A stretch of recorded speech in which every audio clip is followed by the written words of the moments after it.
വടക്കാഞ്ചേരിയിൽ യുവാവ് വെട്ടേറ്റ് മരിച്ചു. വടക്കാഞ്ചേരി സ്വദേശി 42 വയസ്സുള്ള സേവിയറാണ് മരിച്ചത്. തൃശൂർ മെഡിക്കൽ കോളേജിൽ ചികിത്സയിലിരിക്കെ ഇന്ന് രാവിലെയാണ് മരണം സംഭവിച്ചത്.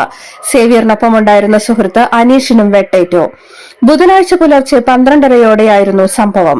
വടക്കാഞ്ചേരി സ്വദേശി സേവിയറും സുഹൃത്ത് പാലക്കാട് വടക്കുംചേരി സ്വദേശി അനീഷും വടക്കാഞ്ചേരി പഴയ ഗേറ്റിന് സമീപത്തുള്ള വിഷ്ണുവിന്റെ വീട്ടിലേക്ക് എത്തുകയായിരുന്നു. മൂവരും സുഹൃത്തുക്കളാണ്. വീട്ടിലേക്കെത്തിയ സേവിയറും അനീഷും ചേർന്ന് വിഷ്ണുവിനെ വീടിന് പുറത്തേക്ക് വിളിച്ചിറക്കി. തുടർന്ന് മൂവരും വാക്കുതർക്കമായി.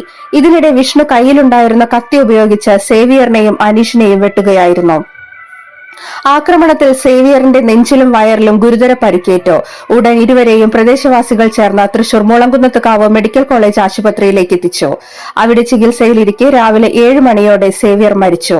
സേവിയറിന്റെ ഒപ്പമുണ്ടായിരുന്ന അനീഷിന് തലയിലും കഴുത്തിലും കൈയിലും പുറത്തും സാരമായി പരിക്കേറ്റിട്ടുണ്ട്. ഇയാളും മെഡിക്കൽ കോളേജ് ആശുപത്രിയിൽ ചികിത്സയിലാണ്. ഇരുവരെയും ആക്രമിച്ച വിഷ്ണുവിനായുള്ള അന്വേഷണം വടക്കാഞ്ചേരി പോലീസ് ഊർജിതമാക്കി.